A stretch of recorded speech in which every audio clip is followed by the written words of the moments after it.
It had come to this. Daniel Malone sold instruments of torture just to keep food on his crappy Formica table for one. Of course, that probably wasn't how others saw it. They were bringing home a piece of the outdoors, a symbol of the season, a reminder of Christ's nativity and resurrection, the eternal, evergreen promises of God. Dan had seen things that way too before the past year took everything he had and shredded it with a mulcher. Mustering his remaining whit of self-respect, he'd succumbed to desperation and now sat in a drafty shack, waiting for the next giddy Christmas revelers to select a fresh-scented, needle-dropping nightmare. Okay, so maybe the trees weren't exactly torturous, but he'd had enough of rough bark, sticky sap, and sharp needles to last a lifetime. After this, he'd be an artificial tree enthusiast, if he bothered to put up a tree at all. Inside his small, weather-beaten shack, the one he'd assembled mostly from leftover wooden pallets, Dan couldn't smell the fresh evergreen scent, the only trait of Christmas trees he still enjoyed. Instead, the odor of burnt coffee lingered, though he hadn't made a pot in days. He never cared for the taste, burnt or not, but he had needed something to keep him awake during the long, boring hours when no customers visited his lot. The space heater at his feet gave a death rattle, and its electrical hum ceased.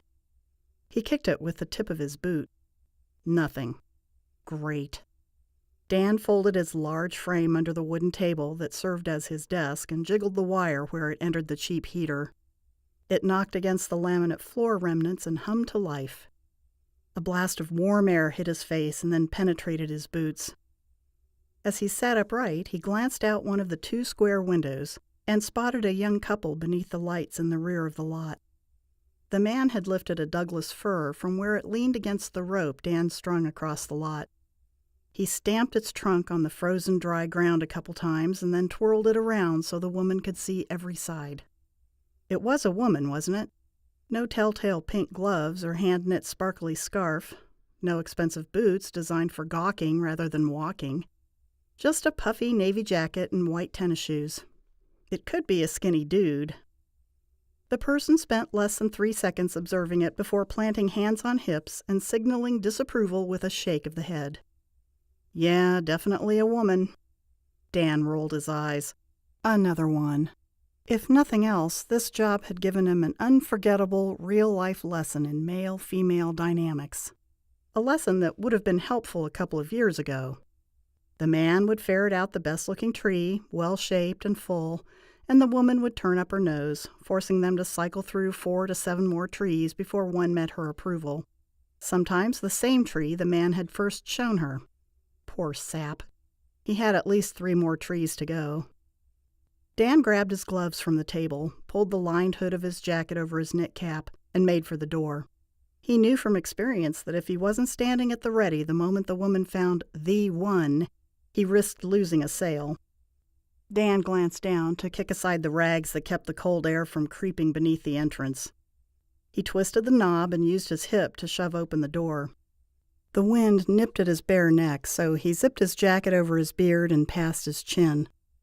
He strolled toward the couple, expecting to see them examining another tree.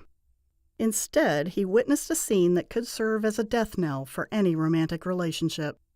The man leaned toward her, gesturing wildly with one hand, while the other clasped the tree trunk. When his hand dropped to his side, the woman yelled something Dan couldn't quite make out and kicked the guy in the shin. He hunched to rub his injured leg, and she swatted his back with her gloved hand. The tree careened forward, hit the ground, and sent out a small spray of dust and gravel. The man regained his footing, gave the woman a light shove, and stomped down the row, out of Dan's line of sight. The shove hadn't been forceful, but Dan decided he should probably check to see that she wasn't hurt, and that his tree hadn't been damaged. A small white puff of breath billowed in front of the woman and then dissipated.